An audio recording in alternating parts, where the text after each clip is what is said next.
Back to blue light on, we have a race and Satnova's beaten Pure Steel out by a length of a half. Welcome to Talking Trots, hosted by Morts and Michael Radley on Tab Radio, Racing and Sport. The sensational Sydney sider, Seals to Sam, comes off the back straight. He's a bucket load of alliteration, this fellow. Scott Bomber Hill will join the boys to look at the Friday night meeting at Gloucester Park. Here comes Quinny.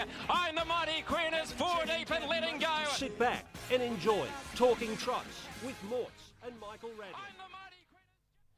Hello and welcome to another big edition of Talking Trots.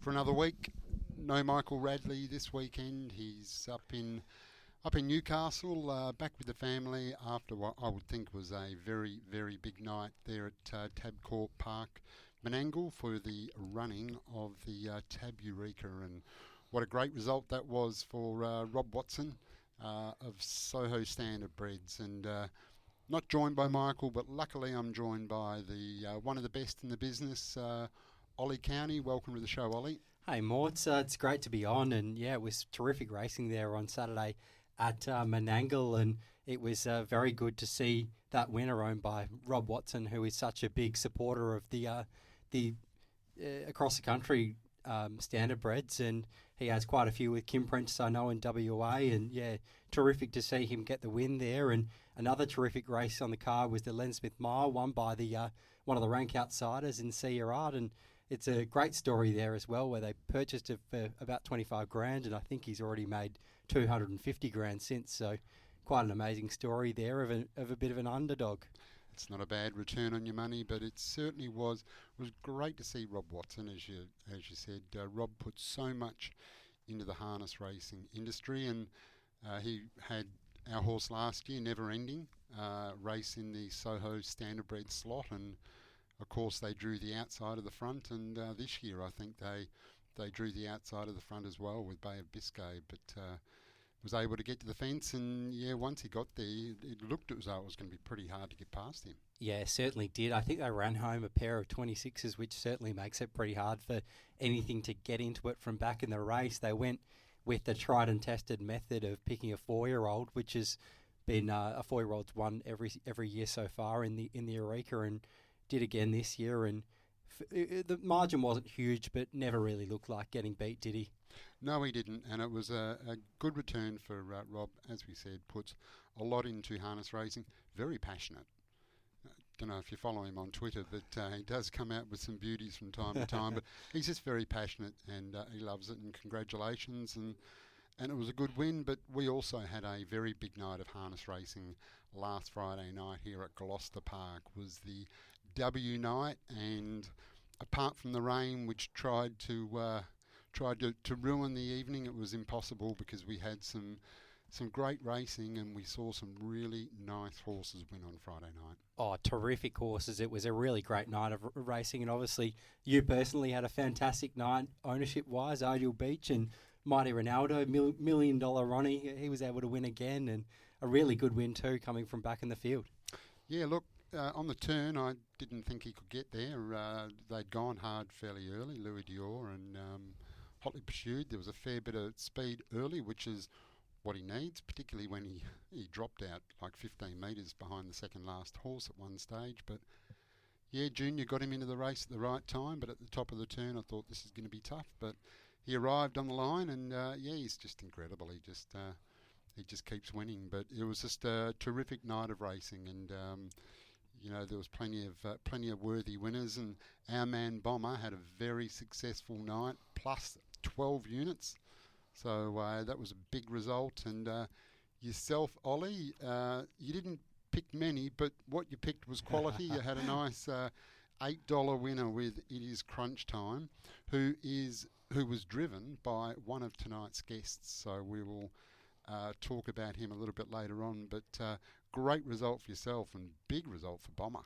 Yeah, terrific night from Bomber. He was seeing them like absolute beach balls, wasn't he? I think he was pretty keen on Mighty Ronaldo as well, and Ronaldo was able to dig deep and score, and must have known that Bomber was on and in good form, and just stuck his neck out there to win. And yeah, I could probably lift in the last few weeks. Probably hadn't found too many winners, and it was a nice little little one there. It's crunch time, winning at $11 while I was at the footy watching the Dockers lose. You sound like you're happy with that. Very little consolation. No, I've been a Dockers fan for 20 years or my whole life, and I've been getting used to them losing every year. So just another year, really. Yeah, look, it is another year, but I think I really think they've got a really good solid base, to build on next year. So, he is hoping. It has been a long time, but they've got a wonderful team, and the finals experience certainly will help. So, stick with them, Ollie. Hopefully we'll get to see something in the silverware cabinet before not too long with Fremantle. Well, it was a terrific game to be there and watch, at least very close. And for a moment there, when the Dockers got a goal in front, you thought, oh, gee, they're probably going to be able to hang on here and be through to the next round of finals. But Gold Coast just a little bit too good in the end. But, great game.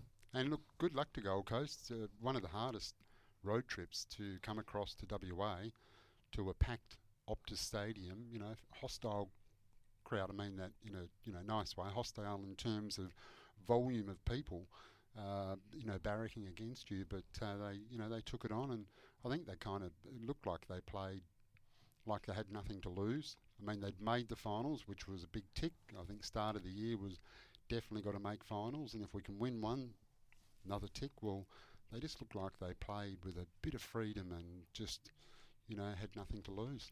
Yeah, it was a bit of a coliseum there on Saturday night. It was, the crowd was really into it. It was a fantastic atmosphere.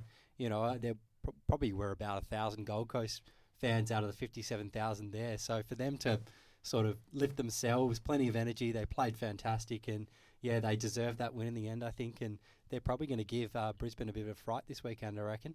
You'd think so. I think they won the last two clash, or they won one earlier this year against Brisbane.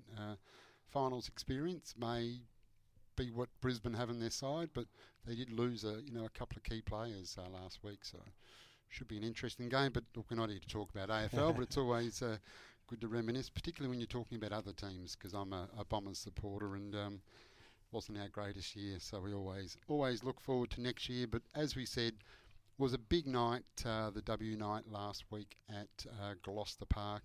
Kicked off with Cabernet, really well rated in front by Kyle Symington, managed to score well, and he beat some nice horses. It was a really comfortable win in the end. I mean, there were probably a few queries about whether he'd run out that 2,500 metre trip, but he ran it out well. He zipped home and ran 56.2 on the way home, so he won pretty dominantly, and Blaze Away was probably a touch unlucky in second, but I don't think he would have beaten Cabernet anyway. Cabernet was just too good for them. Menemshah was pretty good there in third, first horse home off the pegs, and probably the favourite. Old Tribute maybe a little bit disappointing, but he also did things wrong, was maybe a little bit unlucky in the race.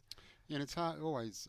I find it very hard to tell when there'd been so much rain as to how that affects the track, or does it affect the inside or the one wide line a bit more. And it was out there, doing the work, so it was a bit hard to get a read on his performance. But certainly Cabernet was it did beat some nice horses, and terrific drive by Kyle Symington.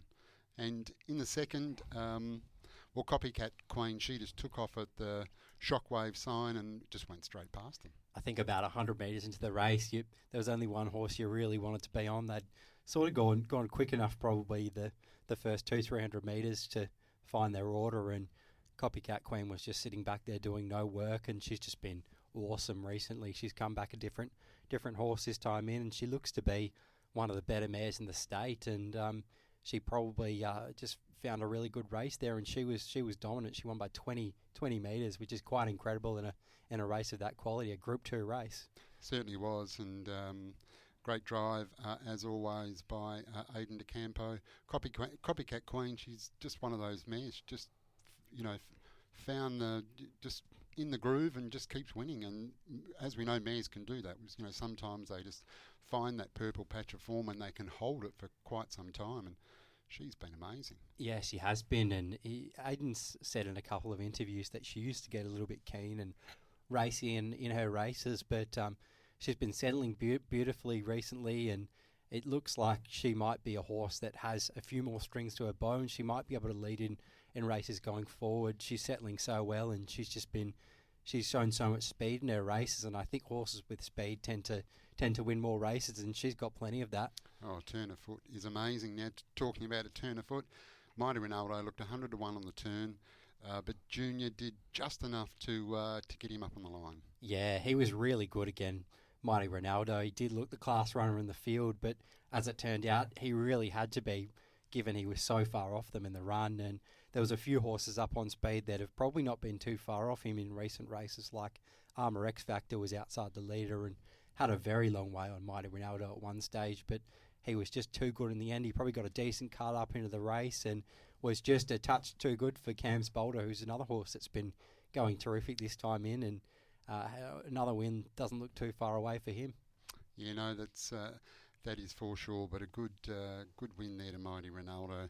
Its Mar time continued what was looking like being a very good night on paper for Aidan de Campo. He had them stacked up on the corner. It was a really terrific drive. You could see Aidan just continually looking around to see where exactly everything was, and did well to score. Yeah, it was a very well-rated drive. He actually went really hard through the middle stages of the race. It was a 28.8 second quarter and a 27.8 third quarter, and he'd assessed that his main dangers were probably going to have to come off the track and beat him. He probably had the horses in behind him on the pegs covered, and he rated it perfectly in 29.7 on the way home, but had too much left for them, and was a good winner. And he's noted that she has a few problems and is going to tip her out and bring her back for the Oaks in a few weeks, which will be really exciting. It should be a fantastic field there for the Oaks. Starting to shape up very nice, and we've got the Oaks Prelude at Gloucester Park tomorrow night as well, so there'll be a lot of horses there putting their best foot forward. Lazy Days, heavily backed, held the front, then kicked clear on the bend. Yeah, too good for them in the end. He was way too good, and he'd had a little bit of a gap before that heat run where he was beaten by Captain Sterling, but Captain Sterling was able to get in behind him at some stage in that race and was able to come off his back and beat him, but Lazy Days was just obviously a lot better for that run and got a pretty easy lead, and he was far too good for them, and he raced away and beat Pinjarra Rocks, who seems to be a horse that's improving each run and was a really good second placing there. Probably, really seems to have stepped up this time in. I was talking to one of the part owners just yesterday, Dale Putland from Pinjarra, and he had something to place on Pinjarra Rocks. He really thought he was a real good chance to run a place, and really nice odds too. So really well done there.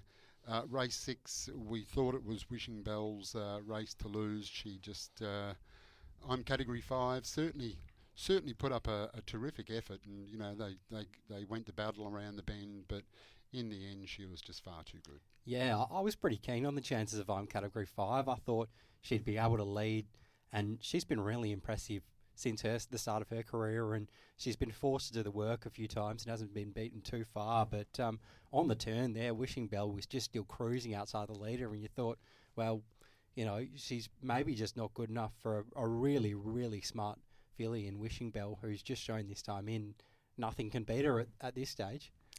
Yeah, it's going to be a great Golden Slipper. There's some great talent around, so we look forward to that coming up in a few weeks' time.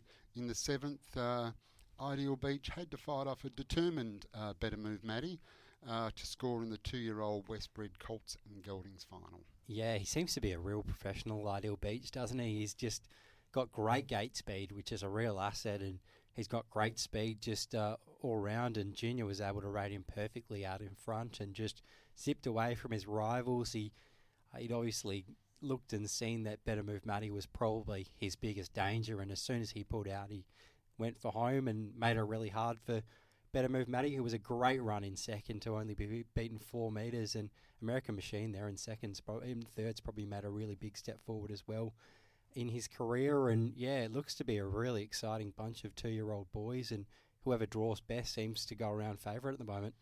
Yeah, certainly, and that's where in the Golden Slipper the draw is going to be absolutely crucial. But what I liked about Ideal Beach, for a 2-year-old only having start number 6, seems to have some pretty good manners. Yeah, he does. He seems just the ultimate professional, and that's probably Justin Prentice. He's just such a good trainer of juvenile horses. We've seen two of the best dominate that card on Friday night in Justin Prentice and Aiden DeCampo, and there's obviously something to it, just being able to get these horses to behave beautifully and go like they did there on Friday night.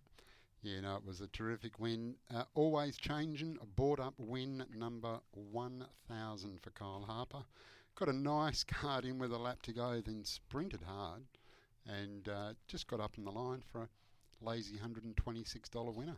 Certainly not one I saw winning going into the meeting, that's for sure. But no, it was a good win in the end, and it was just too good for them. There was it got a good run on into it, and others probably had their chance, and it was too good in the end. So yeah, and congrats to Kyle Harper on the 1,000 wins. It's a huge achievement, isn't it?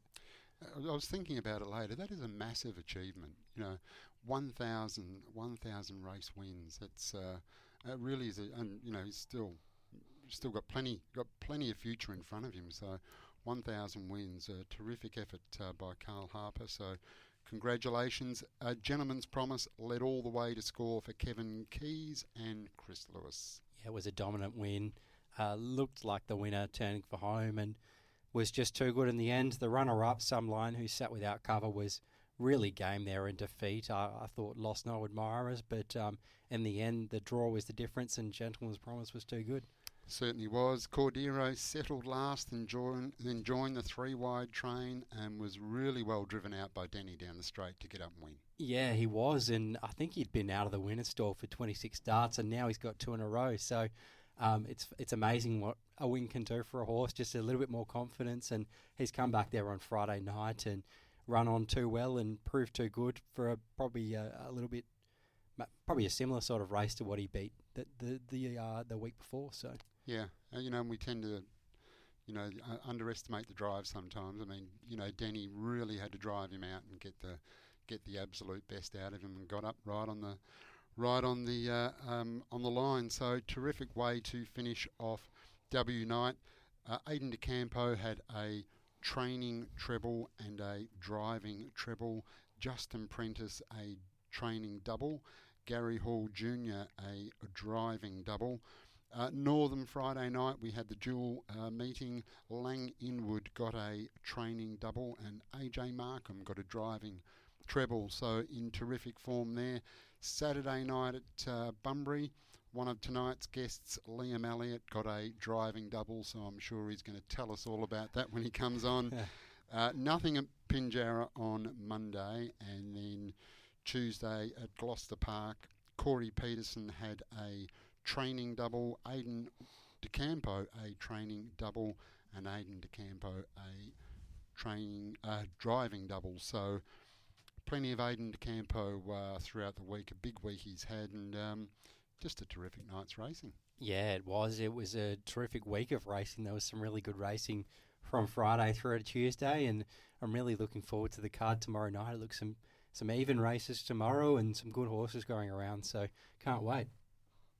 Side, it's Mr. Smarty racing up to Minstrel, takes the lead. Down the outside is He's a Sport late. Swayze comes back as well, but Mr. Smarty too good.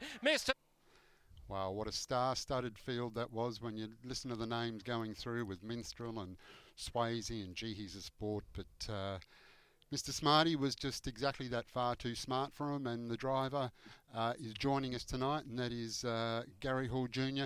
Welcome to the show, Junior. Yeah, good morning, guys.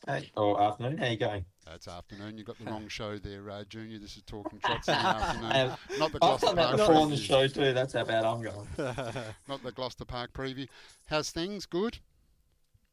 Yeah, all good. Now the weather's slowly starting to turn, so yeah, it's been good. Yeah, it makes it a bit easier, I'm sure, getting up in the morning when it's a bit lighter and still a bit cool, but should probably makes it a bit easier, a bit more enjoyable. Yeah, well, everyone says that I don't get up early anyway, but it doesn't mean it's not cold when I get out of bed. Well, 9 o'clock. Still, it's all relative. I was going to say 10:30's still pretty early. It was a big night at Gloucester Park last Friday night, Junior, with the W night. Enjoy that? Yeah, it was. It was a good night. It was marred somewhat by the weather, but would have been nice to have a day like today to race in them. But yeah, it was still a good night. Got through okay. The track played pretty fair, I thought. So probably the most important thing. And yeah, it's, some nice horses coming through, I think.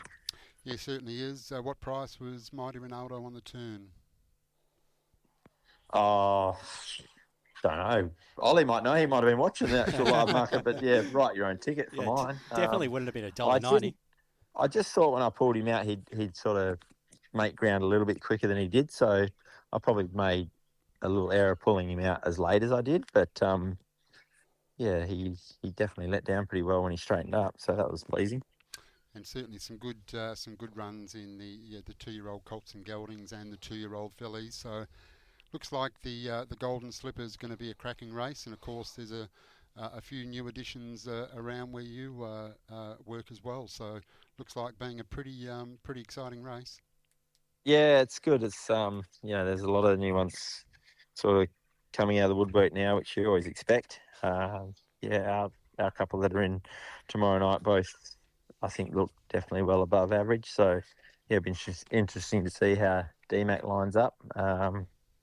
But yeah, there's some good racing coming up, so you'd expect the fields to start getting better. And the Friday night's program this week looks, on recent months, looks amazing by comparison.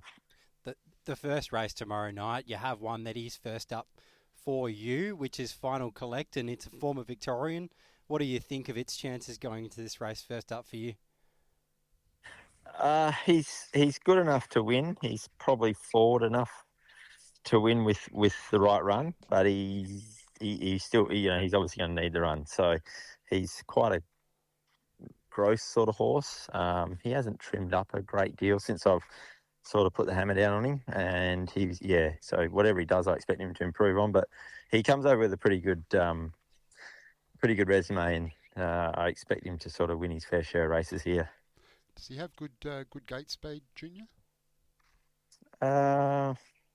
I haven't looked into that yet. Probably have a look at tonight, or even talk to Frank about him. Frank Minelli's the guy who bought him, so I'll just have a word to him about it. But I'll probably look up some replays maybe. But I doubt he'd be good enough to get in front of Good Time Louis out the gate anyway. So we'll just work across with him and take it from there. Does he seem more like a speed horse than a tough horse, or the other way around?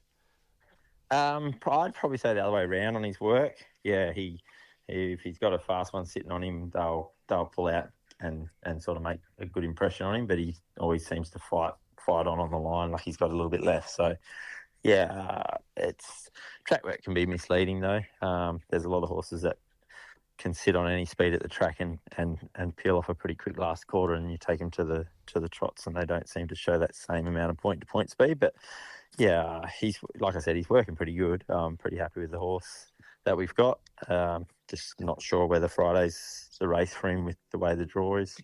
You've got a couple of pretty exciting young horses in race two. The first one is DMAC, who's a former New Zealand horse, having the first start for Gary Hall Sr. with you driving, and the other one is I'm Stealthy, who was so impressive on debut there the other day. What do you think of those two? Yeah, well, I'm Stealthy. He was awesome at Pinjarra. He went better than I thought he'd go. I expected him to win, but he did it so comfortably, and he did have his work cut out for him a little bit at various stages. So yeah, I was really happy with him. I was also really happy with the way he drove around the track. He sort of showed signs from behind here before that he would be a little bit of a handful, but he was he was a gentleman to drive and went about his work really well. So pretty happy with him. DMAC, they done a lot of work together here at home, and they both seem to be on pretty equal terms. Depending on, if you stoke one up more than the other, it just sort of depends on who will win the track run. But there doesn't seem to be a great deal between them. DMAC's comes with a fair bit bigger price tag, that's all. So you'd expect him to be equally as good, and I guess the people that have put their money in their pocket hope he's a bit better than Stealthy. So Stealthy was very impressive, and looks like for a young horse, it certainly seems to be very well mannered. you've elected to drive DMAC purely because of the draw? Yeah, mainly just the draw. If you'd reverse the draws, I would have stuck with Stealthy, yeah, for sure. But it's good I get, have a sit behind the other guy and just, see what he's got and see what he's going to handle the track like and things like that. So, looking forward to the race. In race 3, it's a prelude of the WA Oaks, and the rankings for the Oaks came out the other day, and your two aren't in the top 20. What did you think of that? I can understand Better Than Life because she'd only had the 2 starts. I didn't really expect her to be. Well, I probably expected her to be inside the 20 after her first run, to be honest. But hopefully after Friday night that can sort itself out. And I don't sort of understand why the other filly wasn't in there. She's ran 5th in the New South Wales Oaks. She comes over with a pretty good record and one that I would think would match equally with any 3-year-old filly here. So, I was a bit surprised by her, but it's not the first time someone's been surprised with our rankings over here. It was pretty impressive there on debut, Better Than Life. So you'd think that sort of performance would have got her somewhere in the top 20, but I'm sure after Friday night she'll put her name forward there and might be nearer the top like she is in the betting. What do you think of their chances tomorrow? Yeah, I'll be gone. I haven't had her all that long. She obviously come over in race fit condition, but there's only so much you can do when they first get here. So, her work is, her times are pretty good, but she's a bit lazy. So she did come with that reputation a little bit. Whatever she does here, she'll improve on, apparently. So, if that's the case, then she should run a pretty forward race. I think she's got really good gate speed as well. But that has been on the bigger tracks, which sometimes can be different to Gloucester Park. So, we'll have to wait and see there. But the other filly, I expect her to run really well. Her work's been as good, if not better, again since her first up run. So, I'll be surprised if she doesn't put a pretty good run forward. We look forward to that. And in the next, you've got Princess Katie, which looks pretty tough in that field. Yeah, it does, especially from that draw. So, I guess we'll probably try and go forward because of the trip. But, she looks tested. And in the next, I think a race that most will be looking forward to because we've got the return of some real quality horses and one you're aboard, which is Mr. Smarty. You must be pretty excited to have him back at the races. Yeah, definitely. It's always nice to have your best horse back at the trot. So seems like it's been a long time coming, but he's back now and his work's been awesome. Haven't been able to fold him really at home. So looking forward to getting back behind him. It's a horrible race for him, but I think that with the way it's drawn, but it is what it is when you come back from a break with these horses in this grade. There's no easy racing, so you just got to obviously take what you can get, and he's got to get the starts under his belt before the Pacing Cup later in the year and things like that. So it's Magnificent Storm's race to lose for mine. He should just be leading and winning.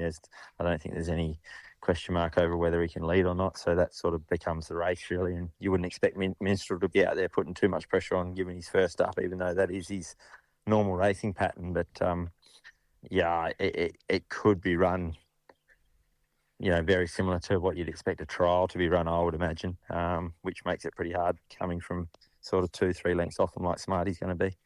So given he's first up from a spell here, you're probably reluctant to head around to the Breeze? Yeah, he won't be going to the Breeze. No chance. If he does, I've seen he's going down there Friday night too. So he better have the cameras in the store if you see me in the Breeze for some unknown reason. In race 6, you've got a pretty tough draw here for a horse that's going quite well at the moment in Major J. How do you think this one will play out? Yeah, I just don't know from that draw. He's got the versatility to be put into the race if need be at any certain stage if the pace comes out of it. But the draw looks pretty tough. He's obviously up to them despite the draw, but he just needs, when you're drawn out there, you obviously need some part of the race that's in favour to your horse to get into it. So we just have to pick that out, and that's if it does present itself at any time too. something a bit easier for you, Junior. In race 7, you've got number 8, Sweet Pins, 4 starts, 4 wins. Should be making it 5 from 5. Yeah, I think so. Work's been super. Yeah, he's not very nice to watch about the way he goes about it. But yeah, he's got a pretty good motor, so yeah, I expect him to win that race, all things being equal. In race 8, you've got Bluto, who's sort of mixed his form a little bit, but he was obviously a winner last start, and as a result, he faces a 40-metre handicap here, which makes it pretty tough for him, but he's the $2.90 favourite tomorrow night. Do you share that confidence? Sorry, what was he, 290? Yeah. No, I don't share the confidence. I look at the field and my gut feeling says he can win, absolutely. But, it's never easy off 40, even when you've got the 2,500 metres in your favour. So, yeah, and, the front line's not too bad, the front line either. So, that always makes things more difficult. But, I mean, he can win, but, I think if you wanted to be on him, you could wait to start time and expect a bit of a drift from that price.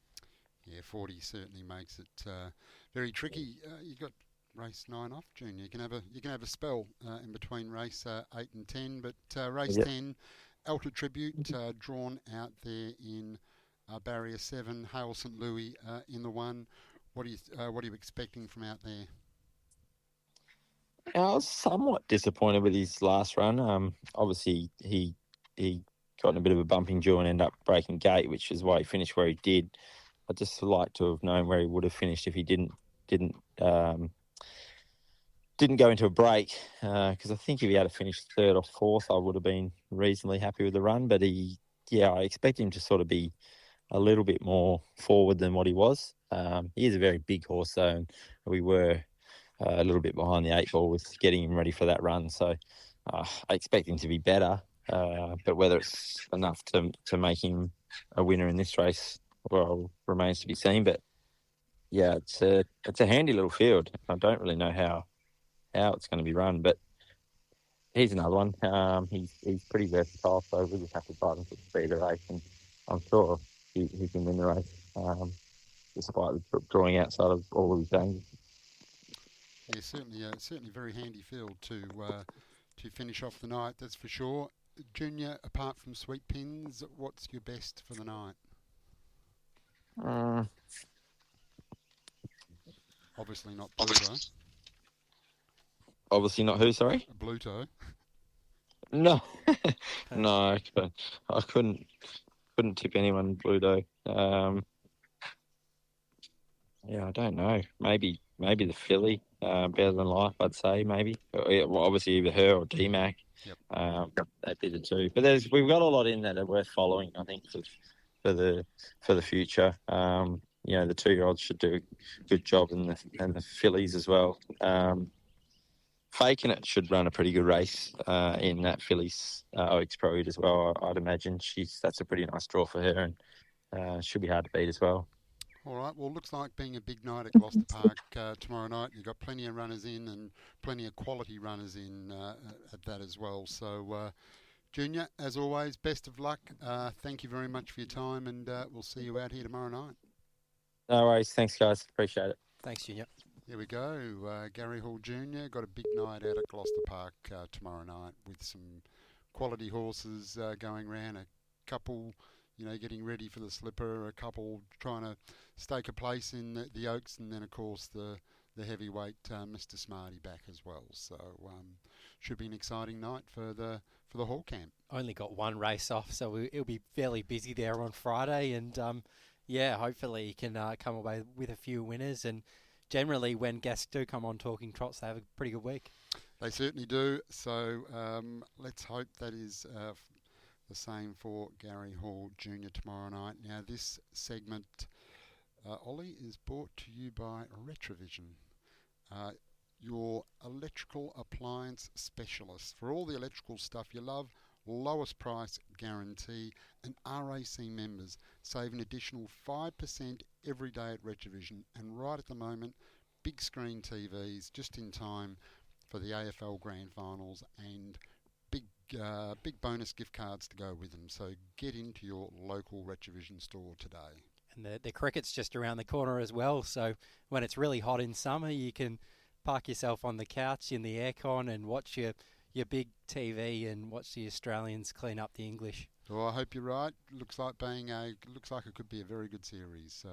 So let's hope you're right. But get into your local Retrovision store and support them as they support harness racing in WA. There's always a lot more in store for you at Retrovision, like Retrovision's lowest price guarantee. If you find a lower price on a same-stocked item, we'll beat it. There's our 60-day price promise, where we'll refund you 120% of the difference if you find a lower advertised price on any purchase. Plus, RAC members save an extra 5% every day of the year.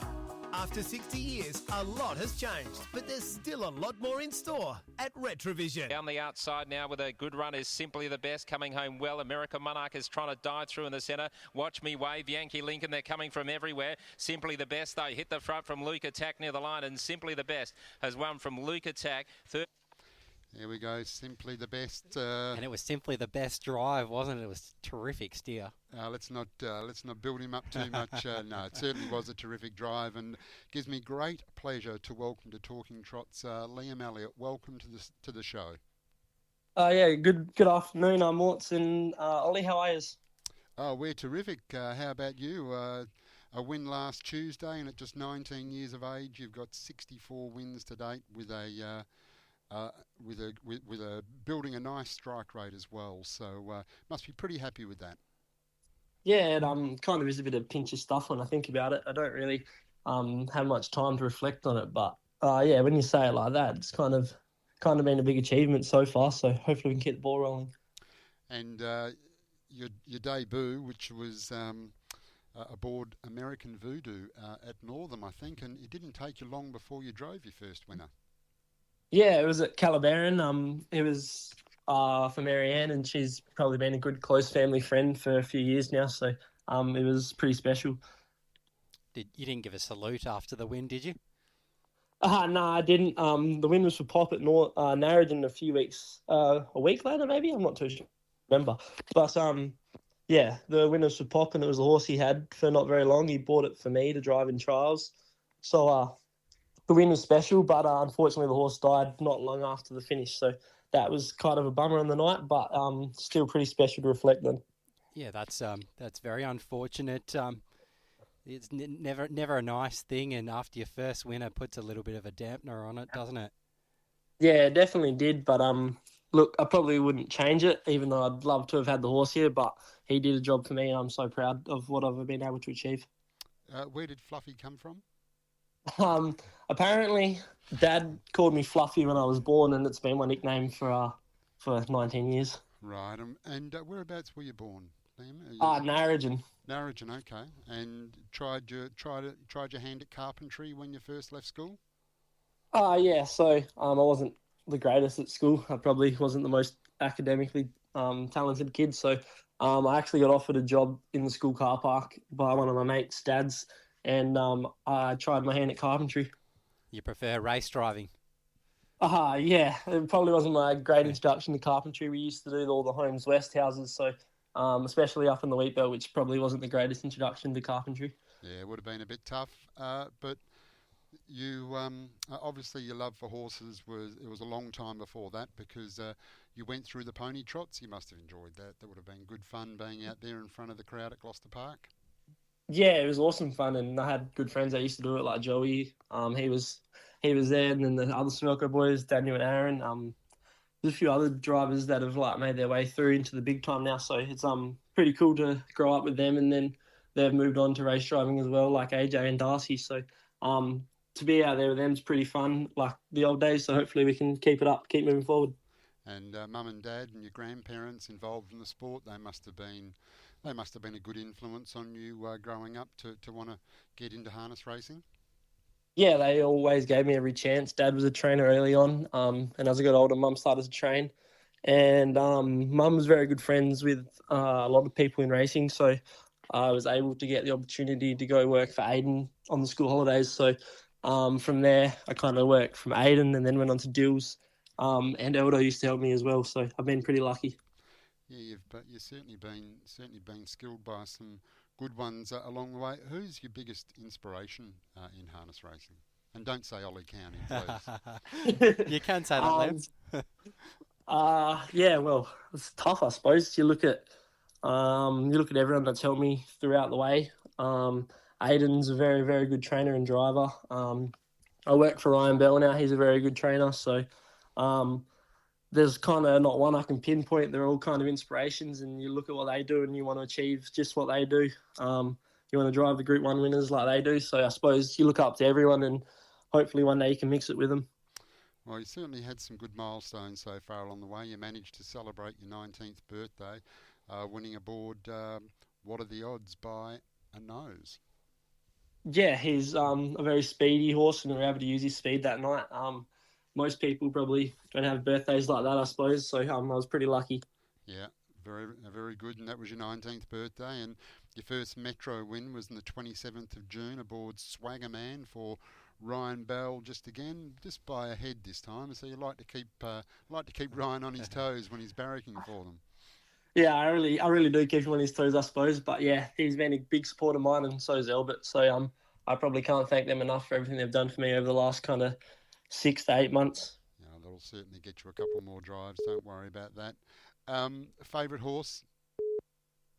Oh, favourite horse. Mr. Piccolo is probably my favourite horse. He's probably a horse that's given me a lot of confidence in driving and just like, he's always been a bit of a gem to me. So he's not the easiest horse to deal with, and I've really enjoyed every moment with him, I suppose. And what's the best horse that you've seen in your time? In my time, you can't look past Leap to Fame, I suppose. I was probably a little bit too young to appreciate Quinny, but now I'm a bit older and you watch the racing as much as you do. You can't look past Leap to Fame. He's just a freak of nature, isn't he? Yeah, he certainly is. He's certainly one of the best we've seen in more current times, Ollie. I'm sure you'd have to agree. Yeah, I've been there in person a few times, and just, what he's able to do in races is quite incredible. A normal horse just wouldn't be able to do what he does, and he does it week in, week out, every single time he races. So it's quite incredible, and it's awesome being there on track to see good horses go around. And we were able to be there. Was it Eureka Night, Liam, a couple of years ago, where I first met you and Michael Radley, and I think you came up and introduced yourself, and left quite an impression on particularly Rads. I think the first time you met. Yeah, I can say I vaguely remember that. I was pretty drunk by then, I suppose, but yeah, it was a good night.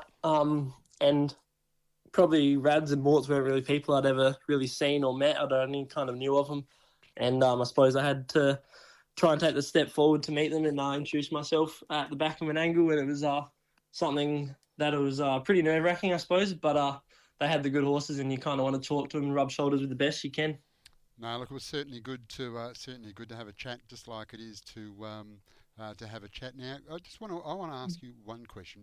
What was it like in your debut race, when you finally got the chance, when it really matters? It's not a trial, it's not track work. You actually got out there to race. What was that like? It was pretty surreal for me. I've probably dreamed of it my whole life. And then you go through your trials and you kind of practice like behind the gate, and practice trying to learn how fast you go behind the other horses without your stopwatch, stuff like that. And then you go out there and put it all into practice. It's pretty surreal. You seem to focus a lot more. I was tuned in a lot more, and I probably made myself a little bit more nervous, and I felt a bit sick in my stomach. But when I was behind the gate, it kind of all just felt a bit more natural. So as we were able to go through the run, it feels a lot more. I don't really know how to explain it, but it feels more natural, and you're able to kind of do your own thing. Do you still get a little bit nervous when you're moving up to the gate now in races, particularly the big races? Yeah, I've been lucky enough to drive in a few group races, and they've made me pretty nervous. I've tried not to think about it as much because I am one to work myself up, but yeah, they make me nervous. But I try just go through my breathings and calm myself down as best I can. It must be pretty hard when particularly when you're surrounded by, some of the greats, the Aiden de Campos, the Gary Hall Juniors, Dylan Edgerton Greens, the Chris Lewises, Denny Roberts, and the Warwick. It must be quite daunting being surrounded by some of the greatest drivers that we've seen in modern times. Yeah, it is quite daunting at times, especially when you're a 19 kid trying to earn your stripes. So it can be quite daunting, and you look at him and you just see Aiden on the rails and I hope he doesn't push me. And you probably think the same when Gary Hall Jr.'s there on the rails inside of you. You think, I might get pushed here. Yeah, especially on the horse that there's got a bit of ability and it's probably in the money. You're going to be ending up 3 or 4 wide at some stage. It seems like you hold your own pretty well. I try to. Sometimes I don't, but most of the time I try my best. No, look, you certainly do well, and you're up against Junior tomorrow night in race 7. You're on a horse Fly to Finish for Graham Collins, drawn barrier 3, up against Sweet Pins for Gary Hall Senior and Gary Hall Junior. 4 starts, 4 wins. What do we think there? Are we a place chance there? Yeah, he's definitely racing in good enough form to fill a minor placing in that race. Sweet Pins probably does look a little bit hard to beat, but there will be a bit of speed on, I reckon, early, so that might suit us. At Northam, you've got a few drives as well on Saturday night, and one of those is in race 3, and it's Miles McKevy, who went pretty close to winning last start, was only just run down in the concluding stages, and has a back row draw in this race, and it looks a pretty even contest. What do you think of his chances? Yeah, it does look a really even contest. He's probably one that's a bit one pace, so I have to talk to Matt and what he wants to do and how we drive him, but he does look a nice each way chance in that race. In race 4, you've got a last start winner, State My Case, who was able to beat the superstar Bobby Waterhouse last start, and is probably going to be better for that first up effort. How do you think he'll go, or she? Yeah, it's obviously going to be an interesting kind of race. I think she's probably better driven for her speed. So we'll look to find a cover on something and not be too far off the pace, hopefully lead us back somewhere. But, yeah, she's definitely going good enough. That first up run was well enough to that first up run was well enough to score a minor placing in this one, I'd say. In race 5, you've got one that's probably going to go around bigger odds in Mama's Little Star, but probably isn't going too badly for her. She's drawn gate 2 outside of the stable, mate. Is it probably just assess it early and see where you get to? Yeah, that's probably going to be the idea with her. She's not in a great form, but she's not in the worst form either. And she seems to get along with me, and I seem to get along with her. So hopefully we can work something out. In the 6, you've got one that's probably going to go around longer odds as well in Sonic Sealster, and probably isn't going too badly. But do you think with the right run could be somewhere in the money? Hopefully, if we can lob somewhere like through back the fence or leaders back, she should be right in the money, I'd say. Well, certainly got plenty of drives there. That's for sure. Liam, thanks for your time. We really appreciate it. There's a lot of really good young drivers coming through, and which is fantastic to see. And I'm sure you have a good camaraderie with those other drivers. We've got so many good young drivers coming through. You are certainly one of them. We're enjoying watching you as you continue to develop, and I'm sure you will. So just keep on keeping on, and good luck in the future. And thank you very much for your time coming on the show today. Thank you, Zard. Hope you have a good night. Thanks, Liam. There we go. See you later. Thanks, Bye. Liam. There we go. There's. I'll cut it out. Yep. And then we'll go again. Yep. It's just easier to cut it out if there's a little gap. Yeah. Yep. No, all good. So we'll. Yeah, we can go whenever you're ready. So there. I'll just count back in. Where are we? Steel blue.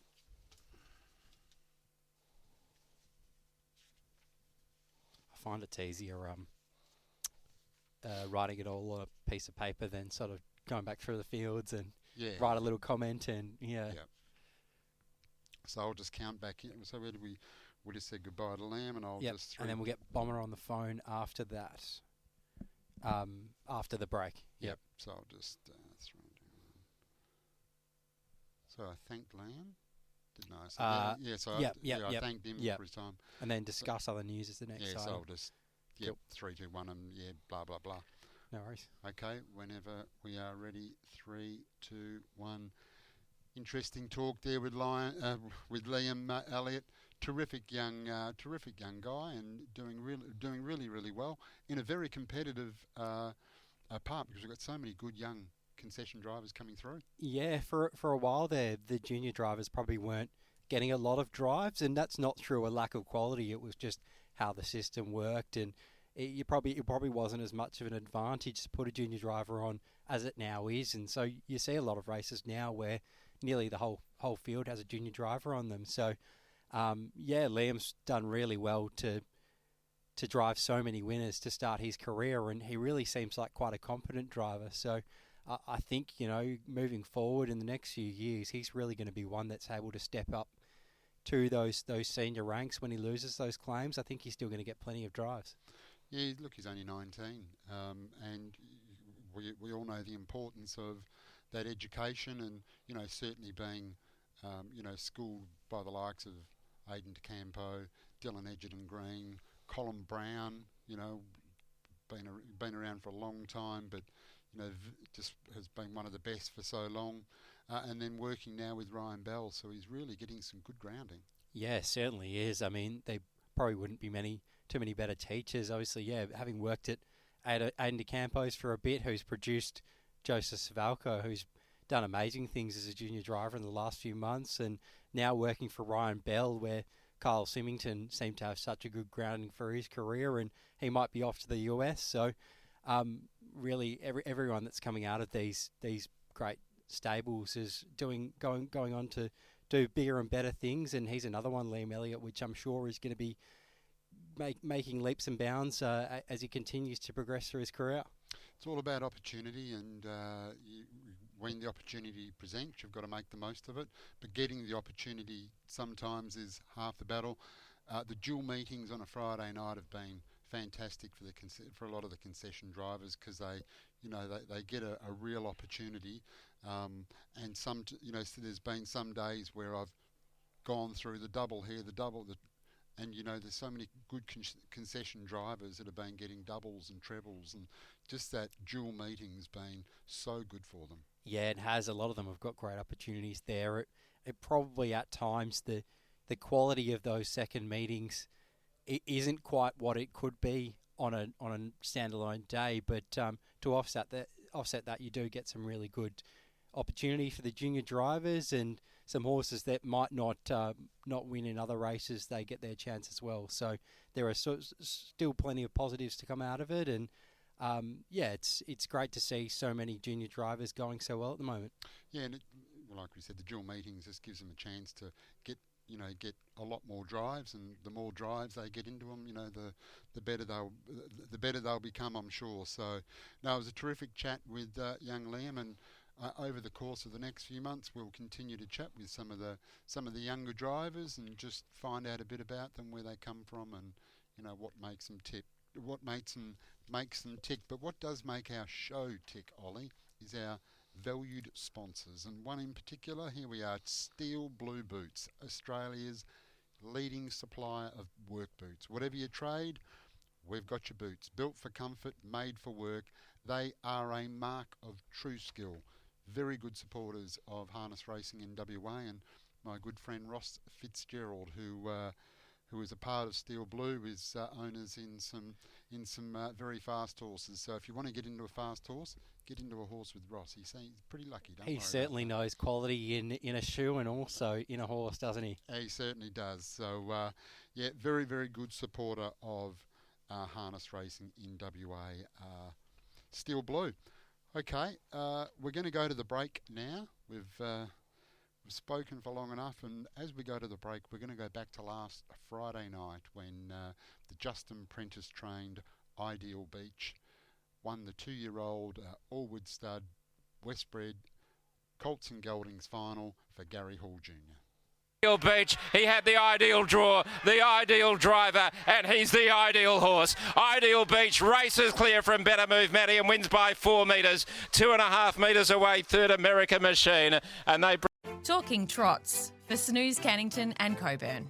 It's amazing what a little snooze can do. Wishing Bell is going to be too strong. Storm to the front now. Have a look at her go. Wishing Bell is outstanding. Racing away from on category 5. And Wishing Bell brilliant. And it's De Campo again. That was the superstar filly Wishing Bell scoring another dominant victory there on Friday night. They made her work for it and she was still just too good for her rivals in the end. We seem to have lost some of the audio from Scott Bomberhill today after a really good week last week where he was able to find a few winners. He was keen on the chances in race 1 of Final Collect, who is first up for Gary Hall Jr. in this race, and he expects him to go really well first up because so many of his horses come to the state and are able to win races pretty quickly. So I think he had 2 units on that one, and then in race 2 he was really keen to be with Wake Up Jeff the place, and he thought Wake Up Jeff would be able to get past Aussie Captain in the early stages and potentially take a sit on DMAC in this race. So apologies for those technical difficulties, but Scott Bomberhill count on those first couple, and then we'll hear him later for his next 2 selections. Steve on 1-800 100 100, still doing things the banks can't. So get in there and call Stevie if you're in need. But after last Friday night at Gloucester Park, the wallet was full thanks to our man Bomber. And Bomber, we're now going to have a look at race number 3. Race number 3, which is the Food Vans and DJ this Friday pace. And number 1, I'll Be Gone, Chris Lewis at $5.50. Number 2, Delulu at $31. 3, Aretha, $19 for Gemma Heyman and Chris Folk. 4, Ruby Lou at $15. 5, Spirited Whitby, $151. 6, Better Than Life for Gary Hall Jr., $1.65. 7, Captains Have Time, $17. 8, Raynette, $34. Manhattan Ruby, number 9 at $126. She's All Go, number 10 for Kyle Harper at $151. 11, Fakin' It, $5. And 12, Poppy on the Beach, Aidan De Campo, Justin Prentice, $26. How do you see this one playing out, Bomber? Yeah, I'm very confident here, Morts. I think Better Than Life went like a Learjet on debut down in Pinjarra, on WA debut down at Pinjarra when ran an electric 55-2 last half, essentially on her own as she won by 30-odd metres. But, it's a huge step up in class, but she's, WA Oaks bound. So if she's to justify that, she needs to be winning here, I think. And I think she can just sort of roll off the arm. I expect the pole marker to hold up and let her run to the front at some point during the first lap. And I just can't see her beaten from there. I think she just, bullies her way to the top, wins and justifies her WA Oaks path. She certainly does look hard to beat, doesn't she? And she's going to go around a pretty short price favourite, but it still looks a little bit of value in that price there. How many units for that one, Bomber? I think there's huge value in it, to be honest, Ollie. I'll be staggered if she doesn't start sort of $1.30 or shorter, and currently $1.65, 5-unit bet. I think we just, we just load up on her. And that's why it pays to listen to Talking Trots. You can get in there and get the early prices and snap them up before the Gloucester Park preview in the morning, which I think I certainly will be doing on the way home, that's for sure. Now, Bomber, race number 8, the Book Your Christmas Party at Gloucester Park discrepancy handicap. Standing start, so you got your note you're going to hand in a little bit later, I'm assuming. The last 2 stands have won, Lord, so I'm going in fairly confident. Oh, very good. I'm glad you are. Over the 2,500 and 3 metres, and number 1, Del Boca Vista Bay, $20. 2 Hour Vinny at 26. 3 Franco Mecca at 31. 4 Jill Mack, 31. 5 Off the Charts, $3.90. 6 Rock Me Over, $41. 7 2 Bob Cracker at $7. 8 Thompson Bay at 61. 9 My Silver Spoon, 13. 10 He's a Vibe, $13. 11 Chivalry, $4.80. And number 12 Bluto for Gary Hall Jr. at $3. How do we see the standing start, Bomber? Yeah, I thought there's just a touch of value here in Chivalry off the 30. Comes here in very good form. It's probably not numerically brilliant, his form, but his last 4 runs from a spell have been very good in either very good races or from big handicap. He did all the bullocking work off the 50 metres, 2 runs back, which was sandwiched by, Breeze performances outside horses like Gully's Gum and Bricky's Dream. Pretty good form for a race like this. So I think as long as he can stay in front of Bluto early and work to the breeze mid-race, he's rock hard fit now, and he's going to take some getting around, I think. Certainly does look hard to beat in that race. He's one of the class runners there, Chivalry, and he has that advantage, as you mentioned, on Bluto, which might prove crucial to his chances. How many units are we going to have on Chivalry? Yeah, just the one, Ollie. I think it's critical that he stays in front of Bluto early, and if he can do that, then it takes him a long way to winning the race. Very good, Bomber. Would we have a few shorties there on Friday night? Would we have a multi? I didn't put one in. I think the obvious shorties probably will win, like D-Mac, Magnificent Storm, Sweet Pins. So if you really wanted to, you could multi those up for something around the $2 mark. I couldn't see any of those 3 beaten, so that's probably the play if there is one more. That certainly sounds like an easy way to win there at around about $2 for those, Bomber. As always, thank you very much for your time. Hope the very good form from last Friday night continues. Let's hope so, Mort. Thanks very much. Have a great night. Thanks, Bomber. There we go. Scott Bomber Hill, 12 units last week. Sounds fairly confident, so fingers crossed we get another big 12 points, that's for sure. Now we're going to throw to the break, and when we go to the break, let's go back to last Friday night, and it's Martime won the 3-year-old fillies for Aidan de Campo, and just far too good. Taking it, Raynette. It's Martime, the leader. It's going to hang on for De Campo, and it's Martime has won from Faking It and Raynette, and they got right away from... New Mazda.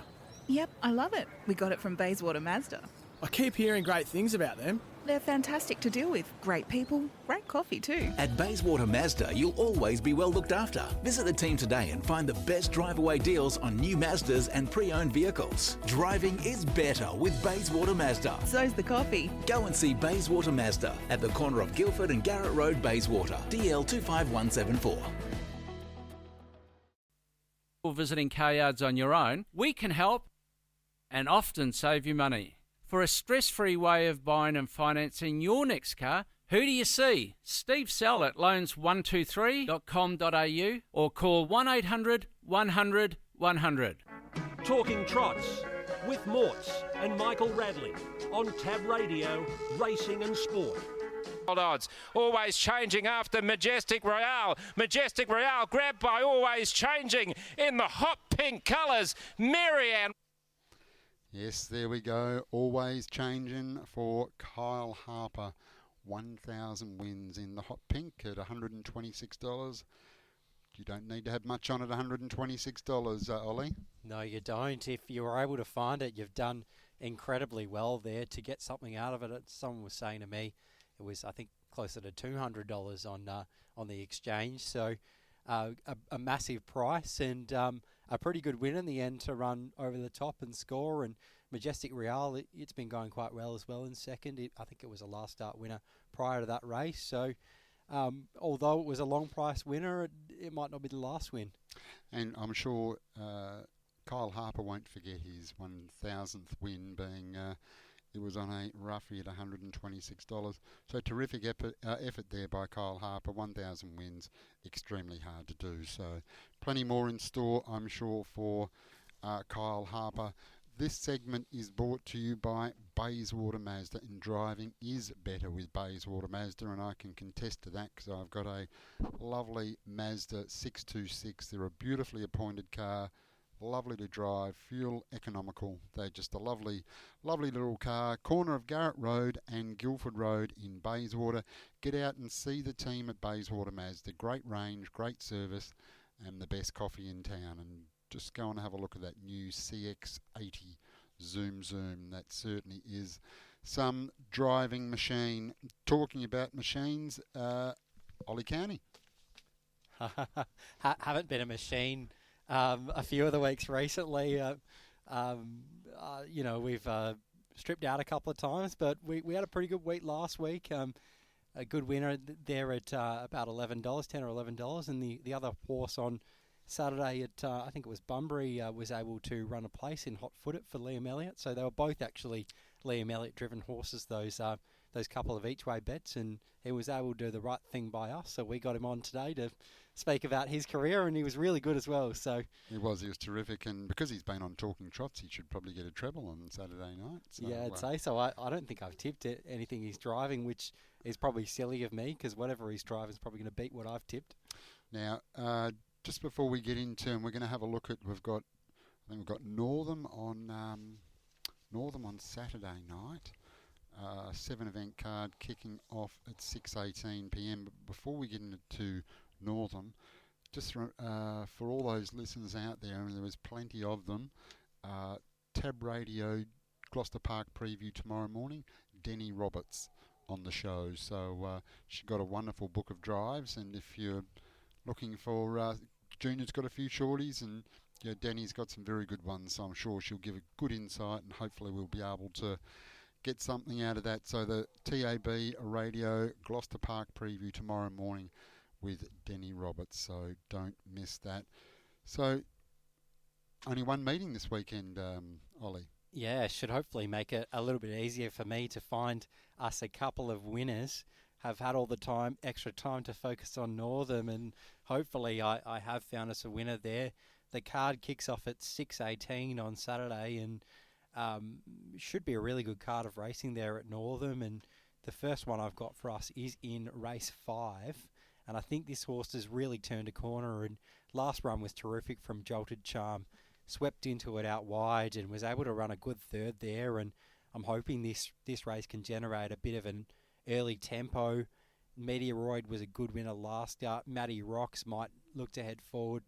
It was a winner last start as well, and I'm hoping that could potentially set it up nicely for Jolted Charm in this race, who's going to get a really good run just off the speed in this race. And if the speed is on, I can definitely see Jolted Charm running into the finish here at probably what's going to be a pretty good each-way price, hopefully. And nice little race, that one. It is, yeah. It's certainly some horses that are seemingly going quite well at the moment. And we've got our man Liam Elliott. He's driving Mama's Little Star. It'll probably be one of the outsiders. So if it wins, I'd be a little bit surprised, but certainly not after he's been on Talking Trots this week. That's for sure. And no, that's a nice little race.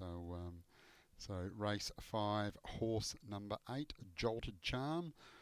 Trained by Luke Edwards and driven by Emily Savelko. We've got another one there at Northam, Ollie? I do, yeah, and we'll have to wait for the last with this one, and it's a 0-2 wins race, and I think Air Marshal just finds a really suitable race here. Air Marshal's gone around a few times on a Friday and was actually not beaten too far by Sweet Pins one night, and we'll see Sweet Pins going around a very short price favourite there tomorrow night. So that certainly looks pretty good form for this type of race. A few of these horses in this race are horses that obviously haven't won more than 2 races, but Air Marshal just looks extremely well placed here. I think she's a horse that does go particularly well off a sit, and if she's able to get the right run into the race, I certainly think she can be one that's running on as well as anything. Race 7, number 3, Air Marshal, trained by Hayden Hancock, driven by Dylan Edgerton Green in top form as well. So where do we go from Northam up to Albion Park? Yeah, I've got a couple at Albion Park, and I'm pretty keen on this first one in race 2, and that's My Dad Said. It was beaten by a former Perth horse in Rocket City last start, and Rocket City really has been awesome there since landing in Queensland for the stable of Donnie Smith. They were able to run fast time, and My Dad Said wasn't beaten too far by that really impressive horse in Rocket City. They went 154.5, and this race, I don't think it looks anywhere near as strong as that last race. And My Dad Said draws gate 1. should be able to drive through, lead them up, and I think the main danger in excess will be to his outside. So it'll certainly take a very good effort from that horse to be able to sit outside of My Dad Said over the 2100 and beat him. And I think, we'll get every chance from the draw. Yeah, race number 2, horse number one, as you said, beaten by Rocket City, who's just blossomed up there in Cownie. It was a very nice horse here in WA, but just blossomed up there in Queensland. Yeah, amazing really what he's been able to do. He's been able to string a few wins together, and a couple of starts ago I think he rated 150 over the mile, which is pretty sharp going, and then last start backed it up with another really good run at the 2100. It probably took him a few starts to get to his absolute best, but now he's just flying at the moment, and maybe he's just better suited to the Queensland style of racing than he was in WA. Yeah, as you know, climates, environments can make a difference, good and bad, to horses. But horse going very well up there, and horse that ran a good last start, second to it. My Dad Said race 2, number 1 is the tip there from Ollie Cownie, and you've got another one in Albion Park for us, Ollie? Yeah, I've got another one in race 4, and this is another horse that's going particularly well at the moment, and that's Frankie Ferocious. He was sort of a horse that you didn't really know where he was at for a while there. He had a few issues, a few runs he went terrible, and you sort of thought after he was able to win that Chariots so impressively and then running a miracle mile, he really looked like a horse that would go on to bigger and better things, and he didn't for a bit there. He was struggling, and more recently he's really started to get back into some of his better form. He was able to record 2 wins in a row from the stand start, and then last start he was super impressive behind the janitor, who was so good there last week in the Len Smith Mile. After making a few breaks in the run, wasn't beaten too far in a 147 mile, and Frankie Ferocious was probably going to run past the janitor in a few more strides his last start. So I think in a small field, he shouldn't get too far off them. There's definitely going to be a good early tempo, turn it up. He's probably going to zip across the field and look to lead, and there's probably going to be a few others that are kicking up there looking for the lead, and I think Frankie Ferocious can just sit off them, and hopefully he's just too speedy for them in the concluding stages. Yeah, once again, small field, but a nice field. But to your point, Frankie Ferocious just looked like being anything, and then just lost his way, and great to see, to come back now and put those couple together. So hopefully we'll get to see the best. It seemed like for a while there he just would never get back to the form he's in now. But it's great to see nice horses running good races, and the more nice horses we have, the better it is going to be as a product racing. Certainly is. So race number 4, horse number 4, Frankie Ferocious. Who's driving Frankie? Nathan Dawson. So State's leading driver at the moment. Certainly is. So there we go. And that's all we have, Ollie. There's no other country trots on Friday night. So just Northern on Friday night. 7 event card out to Albion Park on Saturday night as well. Big night of harness racing at Gloucester Park on Friday night. Some exciting unknown horses, which is always good to see. We've got a few of the superstars, and we've got some competitive racing. So looking forward to getting out there on Friday night.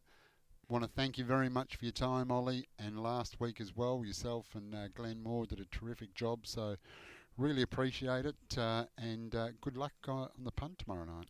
Thanks very much, Morts. It was a really good week last week of racing, and hopefully tomorrow night can produce more of the same.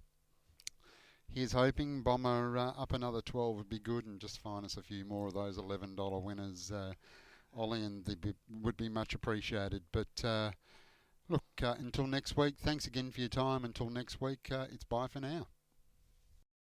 Talking Trots with Morts and Michael Radley on Tab Radio, Racing and Sport.